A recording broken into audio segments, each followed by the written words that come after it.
Hello, welcome to China Economics Guruji once again. In the last video, we have discussed about the indifference curve and indifference map. What is indifference curve and what is indifference map? तो इनके बारे में हमने detail में समझा था. आगे जो कॉन्सेप्ट इससे रिलेटेड वो है marginal rate of substitution MRS. What is MRS? कुछ चल रहा माइंड में?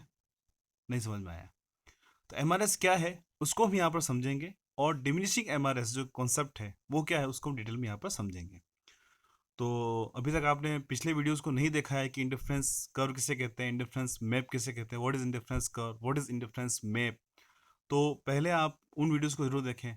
तो आपकी सरलता के लिए, आपको सिंप्लिसिटी रहे, आप इजी वे से उन वीडियो तक पहुंच सकें, इसके लिए मैं जो पास्ट वीडियोस है सेकंड चैप्टर से रिलेटेड उनके लिंक में इस वीडियो के डिस्क्रिप्शन में मेंशन कर रहा हूँ. साथ ही फर्स्ट चैप्टर की जो प्लेलिस्ट है उसका लिंक भी आपको इस वीडियो के डिस्क्रिप्शन में मिल जाएगा. आप पहले उन वीडियोस को जरूर देखिए ताकि वो बेसिक कंसेप्ट आपको समझ में आ सके कि इंडिफरेंस कर्व किसे कहते हैं, इंडिफरेंस मैप क्या है, और उससे रिलेटेड जो MRS है कॉन्सेप्ट वो आपको अच्छे से समझ में आ सके. तो इससे पहले कि इस वीडियो में हम आगे बढ़ें तो इंडिफरेंस कर्व किसे कहते हैं, व्हाट इज इंडिफरेंस कर्व, तो एक शॉर्ट रिकेप जो है वो हम यहाँ पर लेते हैं, शॉर्ट रिकेप. तो इंडिफरेंस कर्व हमने समझा था. Indifference curve, so it is a curve joining all the points representing bundles along with a consumer which is indifferent is called indifference curve. I repeat it. It is a curve joining all the points representing bundles along which a consumer is indifferent is called indifference curve. मतलब हम ऐसे bundles को जब हम curve में show कर रहे हैं जहां पर एक कंज्यूमर इनडिफरेंट है, यानी किसी भी बंडल को ना ज़्यादा प्रायोरिटी दे रहा है और ना किसी बंडल को कम प्रायोरिटी दे रहा है, यानी ऐसे बंडल उसके माइंड में, ऐसे कॉम्बिनेशन उसके माइंड में सेम प्रायोरिटी रखते हैं, सेम सेटिस्फेक्शन रखते हैं, और ऐसे बंडल्स को, ऐसे कॉम्बिनेशंस को अगर हम कर्व में शो करते हैं तो वो कहलाता है इंडिफरेंस कर्व. ये आपके सामने इंडिफरेंस कर्व है, ठीक है. इंडिफरेंस कर्व का आप शेप देख रहे हैं, ये लेफ्ट राइट डाउनवर्ड स्लोप में क्यों है? क्योंकि हमने यहाँ पर क्या माना है कि चाहे वो कॉम्बिनेशन ए है या बी हो, सी हो, डी हो, ई हो या फिर एफ हो, जितने भी कॉम्बिनेशन होंगे उन सभी कॉम्बिनेशन से जो सेटिस्फेक्शन मिलेगा वो सेम होगा. यानी एक्स के बराबर मिल रहा है तो सेटिस्फेक्शन भी एक्स के बराबर होगा, कोई भी चेंज नहीं आएगा. चाहे कंज्यूमर कॉम्बिनेशन ए पर हो, चाहे वो सी पर हो या वो एफ पर हो, किसी भी कॉम्बिनेशन को वो चूज करेगा तो उसको जो सेटिस्फेक्शन होगा, उसके लिए जो सेटिस्फेक्शन लेवल होगा वो सेम होगा. इसका मतलब if consumer wants to consume more of an unit of good one, अगर वो एक यूनिट एक्स्ट्रा गुड वन की कंज्यूम करता है तो क्या होगा? सेटिस्फेक्शन लेवल बढ़ जाएगा. तो इससे हमने क्या माना है कि कंज्यूमर कुछ ना कुछ वाई का जो है वो सेक्रीफाइस करता है, यानी वाई के अमाउंट को सेक्रीफाइस करेगा, तभी वो उसके जो सेटिस्फेक्शन लेवल है वो सेम रह पाएगा. ठीक है. तो इस कंडीशन में क्या है कि यहाँ पर इंडिफरेंस का डाउनवर्ड स्लोप में क्यों है? क्योंकि अगर कंज्यूमर एक्स की अमाउंट को बढ़ाता है तो उस कंडीशन में उसे वाई का अमाउंट कम करना ही होगा. क्यों? क्योंकि हम यहाँ पर क्या मानते हैं कि हर एक कॉम्बिनेशन से कंज्यूमर को जो सेटिस्फेक्शन लेवल है वो सेम रहता है, उसमें कोई चेंज नहीं होता है. तो इस कंडीशन में अगर यहाँ पर हम देख रहे हैं कि एक्स की अमाउंट जो है वो बढ़ रहा है तो वाई का अमाउंट कुछ ना कुछ कम करना ही होगा कंज्यूमर को. क्यों? क्योंकि उसके लिए जो सेटिस्फेक्शन लेवल है वो सेम रहे, उसमें कोई भी चेंज नहीं आए. ठीक है. तो अब हमने यहाँ पर क्या देखा कि an indifference curve always left to right downward slope, हमेशा नीचे की तरफ वो डाउनवर्ड स्लोप में होता है. क्यों? क्योंकि एक गुड को अगर एक्स्ट्रा कंज्यूम कर रहे हैं तो दूसरे गुड को कुछ ना कुछ सेक्रीफाइस कंज्यूमर को करना होगा due to maintain same level of satisfaction. अब बात आती है, ये लेफ्ट राइट डाउनवर्ड स्लोप में है पर क्या ये स्ट्रेट लाइन में है? बिल्कुल स्ट्रेट लाइन में नीचे की तरफ जा रहा है? नहीं जा रहा है. इसका जो स्लोप है वो आप देख रहे हैं इस प्रकार का है. ठीक है. ये कॉन्वेक्स स्लोप, यानी इसके ओरिजिन पॉइंट से क्या है, ये कॉन्वेक्स है, कॉनकेव नहीं है. पढ़ा होगा आपने साइंस में, ये जो कहलाता है कॉन्वेक्स और ये हो जाएगा कॉनकेव. तो यहाँ पर देख रहे हैं कि इंडिफरेंस कर्व जो होता है वो हमेशा कॉन्वेक्स होता है अपने ओरिजिन पॉइंट से. ऐसा क्यों होता है? इसके पीछे क्या कारण है? ठीक है. और यहाँ पर एक गुड को एक्स्ट्रा बढ़ा रहा है तो दूसरी गुड को वहां पर सेक्रीफाइस कर रहा है, तो इस रेट को क्या कहते हैं? ये हम आगे ना जो कॉन्सेप्ट है इस वीडियो में, आगे ना इस वीडियो में आ रहे हैं उस पर हम समझेंगे. ठीक है. तो वो जो कॉन्सेप्ट है वो यहाँ पर कहलाता है आपके marginal rate of substitution, MRS, इस कॉन्सेप्ट को कहते हैं हम marginal rate of substitution. Simple है कि एक्स और वाई दोनों के कॉम्बिनेशन में चेंज होता है। सपोज एक्स और वाई दोनों हमने ले लिया, एक्स की वो 2 से 3 करता है और उस कंडीशन में वाई की जो यूनिट्स है वो 4 से 6 हो जाती है। तो उस कंडीशन में क्या देखा कि एक्स की एक यूनिट एक्स्ट्रा बढ़ाने के लिए उसने 2 से 3 किया, तो कितना इंक्रीज हुआ यहाँ पर? सिर्फ सिंगल एक यूनिट का। 2 से 3 हुआ है तो सिर्फ एक बढ़ा है, तो उसने यहाँ पर देख रहे हो एक एक्स्ट्रा वाई का एक्स का बड़ा है, तो उस कंडीशन में वाई का सेक्रीफाइस तो करेगा, पर कितना किया उसने? 2 यूनिट्स। ठीक है, तो 2 यूनिट्स किया है, तो कुल मिलाकर यहाँ पर रेट क्या आ जाएगी? 2/1। क्यों? क्योंकि फॉर्मूला क्या होता है? Delta good 2 upon delta good 1, या फिर delta y upon delta x, यानी वाई में जो चेंज आया है अपॉन एक्स में चेंज आया है उसका डिवाइड कर दो। वाई में चेंज 2 का आया है, एक्स में चेंज 1 का आया है, तो उस कंडीशन में एमआरएस क्या जाएगी? 2। ये तो हुआ एग्जाम्पल के फॉर्म में। अब अगर हमें सिंपल वे में लेना है कि एमआरएस क्या है, तो सिंपल है बेटा, ये आपको ध्यान रखना है कि marginal rate of substitution, MRS, is the rate at which consumers sacrifice the amount of good 2 for an extra unit of good 1। मतलब गुड 1 की एक एक्स्ट्रा यूनिट लेने के लिए गुड 2 को कितना सेक्रीफाइस कर रहा है, किस रेट से सेक्रीफाइस कर रहा है, वो कहलाएगी यहाँ पर MRS। तो इसकी पहले हम डेफिनेशन देखते हैं। डेफिनेशन क्या है? MRS of good x for good y, जिसको क्या कहेंगे? MRS XY is defined as the amount of good y which the consumer is willing to give up in exchange one additional unit of good x। ये ध्यान रखना आपको कि MRS क्या है, कि यहां पर वो अगर x की एक एक्स्ट्रा यूनिट ले रहा है तो उस कंडीशन में वो y का कितना अमाउंट सेक्रीफाइस कर रहा है। वापस पढ़ते हैं इसको। MRS of good x for good y is defined as the amount of good y which the consumer is willing to give up, consumer यहाँ पर छोड़ने के लिए तैयार है, willing to give up in exchange one additional unit of good x, यानी good x की एक एक्स्ट्रा यूनिट लेने के लिए वो गुड y का कितना सेक्रीफाइस कर रहा है, वो यहाँ पर MRS कहलाएगा। या फिर सिंपल वे में देखें तो it is a rate of substitution of one good for another good. कुल मिलाकर एक गुड और दूसरी गुड के बीच में जो सब्सटीट्यूशन हो रहा है, एक गुड को बढ़ा रहा है तो दूसरी गुड को वो कम कर रहा है, जो सब्सटीट्यूट कर रहा है किस रेट से कर रहा है, वो MRS कहलाएगा। या फिर और हम देखें इसकी डेफिनेशन क्या होती है।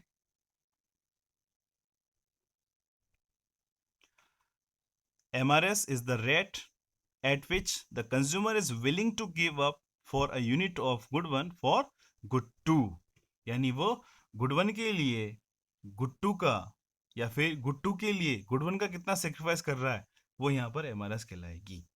ठीक है, दोनों बातें हो सकती है। यहाँ पर अगर वो गुड 2 को इंक्रीज करता है तो जाहिर है गुड 1 का वो सेक्रीफाइस करेगा। ठीक है, तो अगर गुड 2 को बढ़ा रहा है तो गुड 1 का सेक्रीफाइस करेगा। या फिर वो अगर गुड 2 को कम करता है, किस लिए? या फिर वो गुड 1 को बढ़ाता है तो क्या करेगा? गुड 2 को सेक्रीफाइस करेगा। तो दोनों कंडीशन हो सकती है। ठीक है, यहाँ पर डेफिनेशन भी यहाँ पर डिनोट कर रही है। तो आगे बात समझ में, MRS कैसे कहते हैं और MRS का फॉर्मूला क्या होता है वो आपको बताता हूँ मैं। MRS का फॉर्मूला जो होता है, MRS margin rate of substitution is equal to delta good 2 upon delta good 1।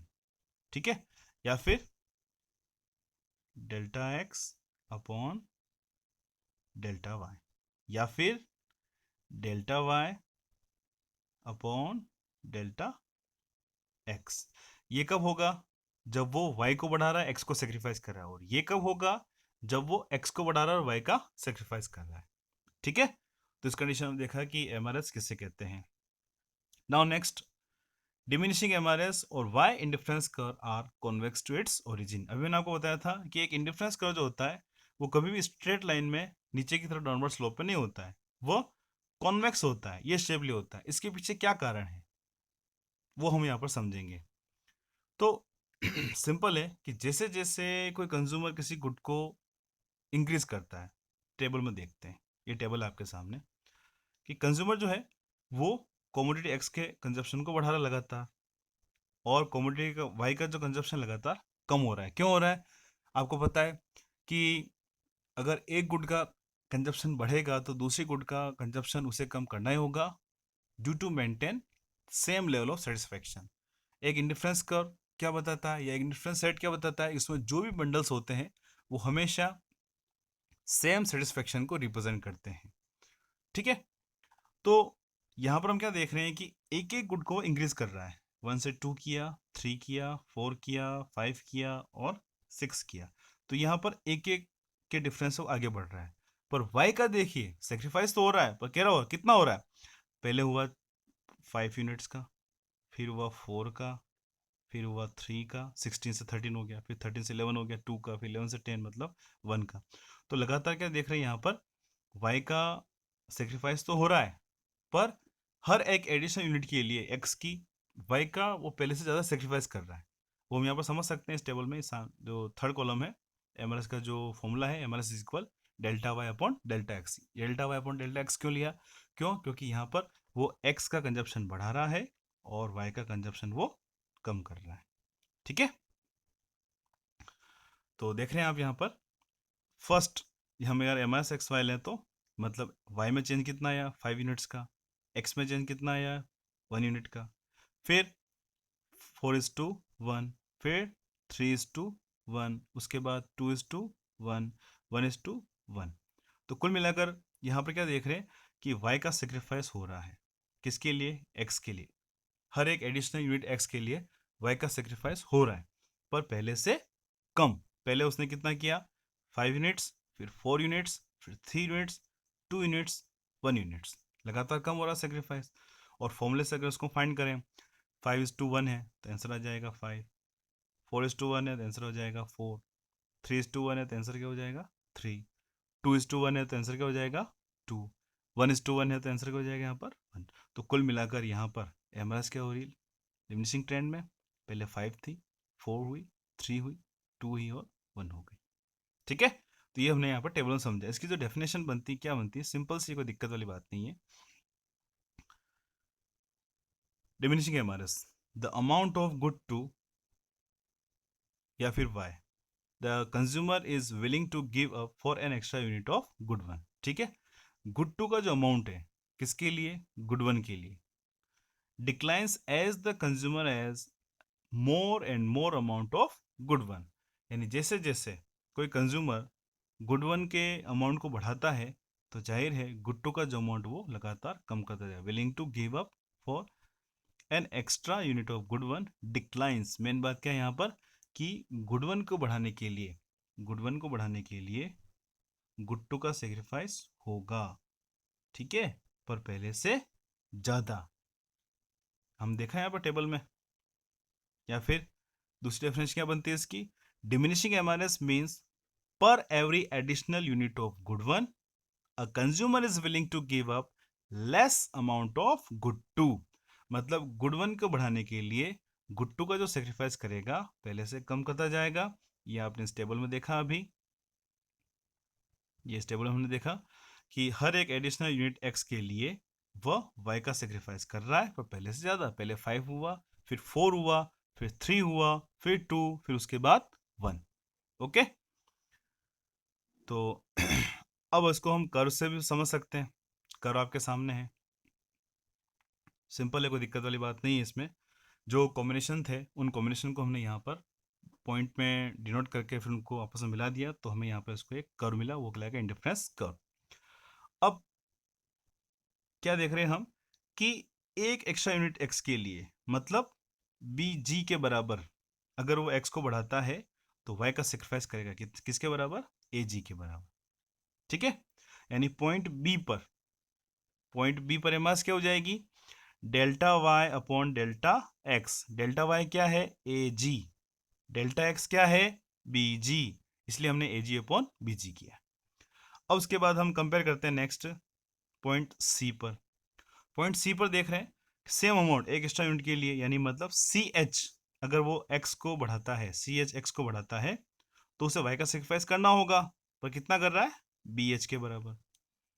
Okay, तो यहां पर पॉइंट सी पर एम आर एस क्या हो जाएगी, delta y upon delta x. Delta y क्या है, बी एच, डेल्टा एक्स क्या है, सी एच। ठीक है, यानी वो सी एच बढ़ाने के लिए बी एच के बराबर उसने सेक्रीफाइस किया। तो आप देख रहे हैं यहाँ पर जो अमाउंट है, ए जी ज़्यादा है, कितना है 5, बी जी कितना है 1, यहाँ पर बी एच कितना है 4, सी एच कितना है 1। तो देख सकते हैं आपके सामने है रिजल्ट कि 4:1 जो है वो 5:1 से कम ही होगा। मतलब यहाँ पर एम आर एस आ रही है 4 और यहाँ पर एम आर एस आ रही है कितनी, 5। ठीक है, तो इस प्रकार से हम समझ सकते हैं कि एम आर एस जो डिमिनिशिंग ट्रेंड में क्यों होती है। देख रहे हैं आप कि हर एक एक्स्ट्रा एक्स के लिए वो क्या करेगा, वाई को सेक्रीफाइस करेगा, पर पहले से कम। ये देख रहे हैं आप, ब्लू लाइन पहले से कम होती जा रही। ठीक है, यानी सेम अमाउंट एक्स के लिए, एक्स को किससे रिप्रेजेंट किया अपने यहाँ पर, रेड से, और वाई का सेक्रीफाइस कर रहा है उसको किससे किया हमने यहाँ पर, उसको ब्लू से। तो आप देख रहे हैं सेम अमाउंट एक्स के लिए कंज्यूमर वाई को सेक्रीफाइस तो कर रहा है पर पहले से कम कर रहा है। ठीक है, तो इसीलिए एक जो डिफरेंस कर होता है वो अपने ओरिजिन पॉइंट से हमेशा कॉन्वेक्स होता है, कॉनकेव नहीं होता है। ओके, तो कौन से कॉन्सेप्ट देखे हमने इसमें इंपॉर्टेंट, एक तो है M R S marginal rate of substitution. Simple है, it is a rate at which consumer sacrifice the amount of good two for an extra unit of good one, and this M R S is always tends to decline, ये हमेशा घटती हुई होती है। ठीक है, इसीलिए जो इंडिफरेंस कर रहे हो वो अपने ओरिजिन पॉइंट से कॉन्वेक्स होता है। क्लियर? तो आई होप इस वीडियो में जो भी कॉन्सेप्ट हमने पढ़े हैं अच्छे से समझ में आए होंगे। आपको नहीं आए तो कोई बात नहीं, वीडियो को वापस देखिए।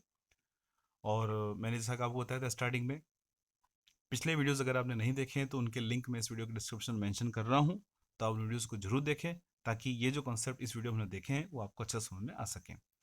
तो इस वीडियो में इतना ही, आगे कुछ और कॉन्सेप्ट साथ मिलेंगे, नए कॉन्सेप्ट्स हैं, टेक्निकल कॉन्सेप्ट्स हैं, जैसे कि फीचर्स और प्रॉपर्टीज ऑफ इंडिफरेंस का बहुत इंपॉर्टेंट क्वेश्चन एग्जाम जनरली बहुत ज़्यादा पूछते हैं, तो उसको हम नेक्स्ट वीडियो में देखेंगे।